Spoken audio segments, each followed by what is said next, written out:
جتنا جبر کر سکتے ہیں کرے, جتنا ظلم کر سکتے ہیں کرے. ایک بات یاد رکھے, میرے دل میں جو آپ کے لیے نفرت ہے یہ آپ کی امانت ہے, اور یہ نفرت اپنے سینے میں اپنے آنے والے نسلوں کو ٹرانسفر کروں گا.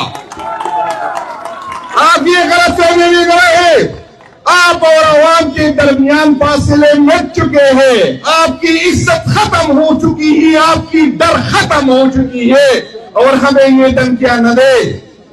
میں آپ کو چیلنج کرتا ہوں, جسٹن خان صاحب نے دوبارہ حکم دیا اور میں اس دفعہ آپ کو بتاتا ہوں, جب اکتوبر میں ہم جا رہے تھے تو ہم ریاست اور ریاستی اداروں سے یہ ایکسپیکٹ نہیں کرتے تھے جو ہمارے ورکر کے ساتھ ظلم ہوا, جو جبر ہوا.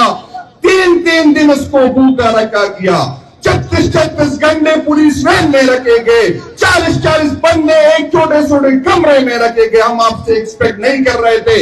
جب ہم نومبر میں جا رہے تھے تو ریکارڈ پہ ہے, میں نے اپنے دوستوں سے کہا کہ وہ لوگ جائے جو جبر برداشت کرتے, جو ظلم برپا سکتے. ہمیں آپ سے یہ امید نہیں تھی, ہم ریاست کو ماں سمجھ رہے تھے, ہم آپ سے یہ امید نہیں تھی کہ آپ اتنا ظلم کریں گے.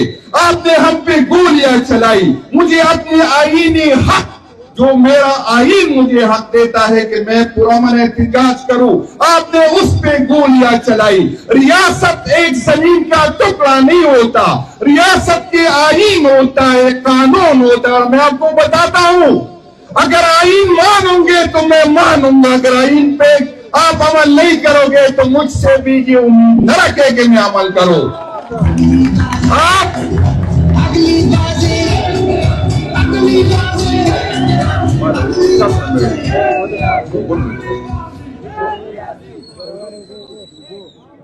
آپ یہ غلط فہمی میں نہ رہے کہ آپ جب چاہے آئین کو ووٹ کے نیچے رکھ دیں گے اور مجھ سے پھر آپ یہ بات کریں گے کہ آئین پہ عمل کرو. بھائی جان, اس آئین بنانے والے میں میرے ابا و اجداد شامل نہیں تھے. آئین جس طرح آپ پہ لازم ہے اس پہ عمل کرنا, اسی طرح مجھ پہ, آپ اس سے بالا تر نہیں ہے. اور میں آپ کو بتاتا ہوں کہ میں اداروں سے ناراض ہوں, میں اداروں کے بڑوں سے ناراض ہوں, لیکن میں اس اداروں کو اون کرتا ہوں. آج آپ یہاں ہوں گے, کل جب ریٹائر ہو جائیں گے تو کینیڈا میں ہوں گے, آسٹریلیا میں ہوں گے, کسی اور ملک میں ہوں گے, لیکن یہ ملک میرا ہے, یہ ادارے میرے ہیں. یہ میں اپنے آنے والی نسلوں کے لیے میں اپنی زمین کا قرض ادا کروں گا. اور انشاءاللہ تعالی میں نے جو بات شروع کی تھی میں دوبارہ اس پہ آتا ہوں. ہم اس دفعہ جب احتجاج پہ نکلیں گے تو گولیاں کانے نکلیں گے. ہاتھ اٹھائیں جو گولیاں کانے کو تیار ہے.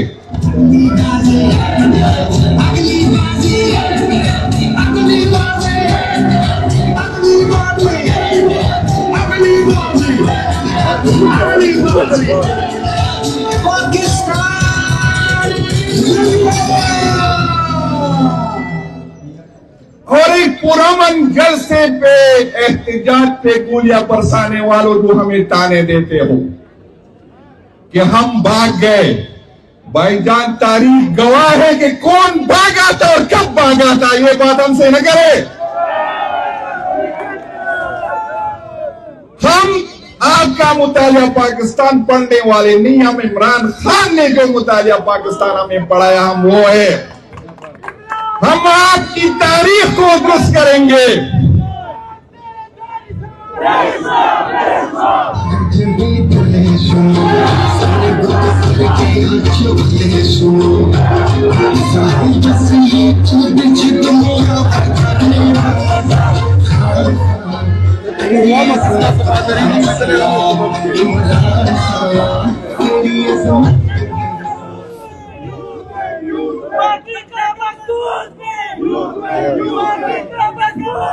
میرے بھائیوں, یہ جو قانون نہیں مانتے, جو اس ملک کے چچا ماما اپنے آپ کو سمجھتے, انشاءاللہ تعالیٰ آپ کو گھسیٹیں گے اور آپ پہ ہم یہ قانون بھی مانیں گے اور اس کی آئین بھی آپ سے منوائیں گے. یہ غلط فہمی میں نہ رہے. وہ دور گزر چکا جب لوگ آپ سے ڈرتے تھے, وہ دور گزر چکا جب لوگ آپ کی اس پہ آپ نے اپنی ریسپیکٹ خود ختم کر دی. آپ نے ہم پہ جو ہے چوروں کو مسلط کیا. آپ نے مینڈیٹ کا چوری کی, آپ نے ہمارے مستقبل کی چوری کی, آپ نے اس ملک کے عوام کی چوری کی. آپ تو سب سے بڑے چور ہیں, پھر بھی ہم آپ سے جو ہے. لیکن میں ایک آپ بتا دوں, یہاں پر یہ بات ہوتی ہے کہ پاکستان تحریک انصاف اداروں سے بات کرنے کی قیادت کہتی ہے. میں کہتا ہوں بالکل ہم اداروں سے بات کرنے کی ہماری خواہش ہے, لیکن ہماری کمزوری نہ سمجھے. ہم چاہتے ہیں اور ہماری خواہش ہے کہ ہم اس کو ساتھ بیٹھ جائے, اس سے بات کرے اور اس کو یہ سمجھائے کہ آپ کا اس عمل کی وجہ سے عوام آپ سے بہت دور جا چکے ہیں. آئین نے آپ کی جو حدود متعین کی اس میں رہے, اس میں آپ کا بھی فائدہ ہے اور ہمارا بھی فائدہ ہے, ہماری آنے والی نسلوں کا فائدہ ہے. آپ غلط فہمی میں نہ رہے, آپ اس غلط فہمی میں نہ رہے کہ ہم خاموش رہیں گے. ہم اس لیے خاموش اور پرامن ہے کہ ہماری قیادت نے ہمیں کہا ہے کہ پرامن رہے. اور جس دن ہماری قیادت نے ہمیں حکم دیا تو یہ جو 9 مئی کا ڈرامہ آپ کو کرتے ہیں آپ لوگ, میں آپ کو بتانا چاہتا ہوں کہ اس دفعہ اگر ہم نکلے تو آپ کو ہم مذمت کے قابل نہیں چھوڑیں گے. میرے الفاظ یاد رکھیں. کوئی یہ غلط فہمی میں نہ رہے. ہم آپ کی فائروں پہ تھوکتے ہیں, آپ کی جیلوں پہ تھوکتے ہیں انشاءاللہ. اور میں آپ کو بتاتا ہوں یہ آپ کے جو پرانے ہتھ کنڈے ہیں کہ آپ فائلیں نکالتے ہیں, FIR کاٹتے ہیں, آپ ویڈیو لاتے ہیں. بھائی جان میں تو ڈرتا ہوں آپ لوگوں سے, میں فیملی والا. یہ پیچھے جو میرے دوست ہیں اس کے ساتھ کیا کرو گے؟ اس کی تم فائلیں نہیں نکال سکتے, اس کی ویڈیو نہیں نکال سکتے, اس کو بچوں سے بلیک میل نہیں کر سکتے. آپ برداشت نہیں کر سکے گے اگر ہم سامنے سے ہٹ گئے. یہ جو یوتھ میرے سامنے کھڑے ہیں, اگر یہ کل میری جگہ کھڑے ہو گئے, یقین کرے برداشت نہیں کر سکو گے, بہت مشکل ہوگا. اور آپ جو کہ آپ کی یہ غلط فہمی ہے کہ ہم عمران خان کو ختم کر سکیں گے. بٹو ایک جنریشن کا لیڈر تھا, ابھی تک کتنی مارشل لا آئی, آج تک آپ بٹو کو ختم نہیں کر سکتے. عمران خان 3 جنریشن کا لیڈر ہے, آپ کیا باقی اس کو ختم نہیں کر سکتا.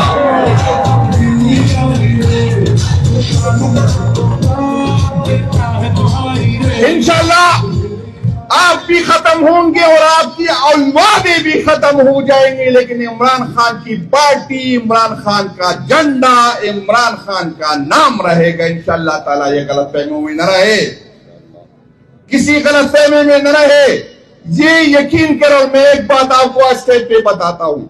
جب میں صدر بنا, مختلف ریجن کے لوگوں سے میں نے ملاقاتیں کی, میں نے رائے مانگی. ورکر کا برداشت ختم ہو چکا ہے اور اس دن سے ڈرے اگر ورکر ہمارے بغیر نکل آئے, خدا کی قسم مشکل ہوگا آپ کے لیے, مشکل ہوگا. عقل کے ناخن لے. آپ اس جبر سے, ظلم سے عمران خان اور عمران خان کی بات نہیں دبا سکتے. یہ غلط فہمی میں نہ رہے, اپنی غلطیوں کا ازالہ کرے اور اس عظیم لیڈر کا جو صرف پاکستان کا نہیں سارے مسلمہ امہ کا لیڈر ہے, ان کو نکالے, ان سے بات کرے اور ان سے معافی مانگے جو ظلم, جو جبر آپ نے عمران خان اور اس کے ورکر کے ساتھ کیا ہے. مجھے یقین ہے, میں اپنے لیڈر کو جانتا ہوں, میں نے ساری عمر اس کے ساتھ گزاری. مجھے یقین ہے کہ وہ بڑے دل کا مظاہرہ کرے گا, وہ آپ کو معاف کرے گا. آنے والی نسلوں کے لیے, اس ملک کی بلا کے لیے وہ آپ کو معاف کرے گا. ان سے معافی مانگے. آئے نئے پاکستان کی افتتاح کرتے, آئے قانون کی حکمرانی کی بات کرتے, آئے آئین کی حکمرانی کی بات کرتے. اور میں آپ کو آخری بات یہ بتاتا ہوں, ہماری صبر کا مزید امتحان نہ لے. ہماری برداشت ختم ہو سکتی ہے, ہو چکی. یقین کرے ابھی اسٹیج پہ جو میں بیٹھا تھا, سارے ورکرز یہ کہہ رہے تھے کہ خان کا انتظار ہی نہ کرے, خان کا انتظار ہی نہ کرے. ورکر کو دوبارہ کہے کہ آؤ چلتے ہیں, جس نے گولیاں چلانی ہے چلا لے, جس نے مارنا ہے مار لے, جس نے ڈیل میں ڈالنا ہے ڈیل لے. انشاءاللہ تعالی ڈاکٹر صاحب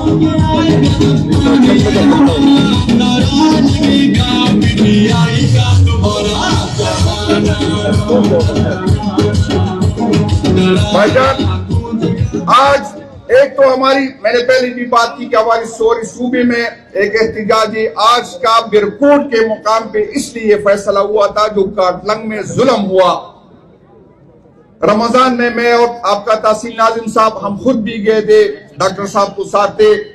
جو ظلم ہوا، جو جبر ہوا، تاریخ میں اس کی مثال نہیں ہے. ایک طرف ان کا وہ شہید ہو گئے، دوسری طرف ریاست نے اس کے ساتھ یہ ظلم کیا کہ اس کو دہشت گرد یا دہشت گردوں کے فیسیلیٹیٹر ڈکلیئر کیا. اس سے زیادہ ظلم نہیں ہو سکتا.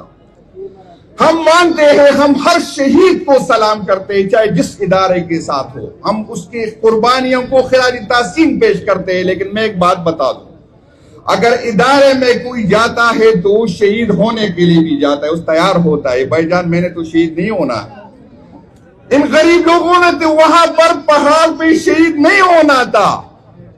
آپ جب شہید ہوتے ہیں ہم آپ پہ فخر کرتے ہیں، آپ کو سلام کرتے ہیں، لیکن آپ کو تو جھنڈا ملتا ہے، آپ کو تو شہید پیکج ملتا ہے، آپ کے بچوں کا تو خیال رکھا جاتا ہے. لیکن میں جو 3-3, 4-4, 5-5 لاشیں ایک گھر سے اٹھاتا ہوں، نہ مجھے سلوٹ ملتا ہے، نہ مجھے پاکستان کا جھنڈا ملتا ہے، نہ مجھے شہید ڈکلیئر کیا جاتا ہے، تو یہ مزید نہیں چلے گا.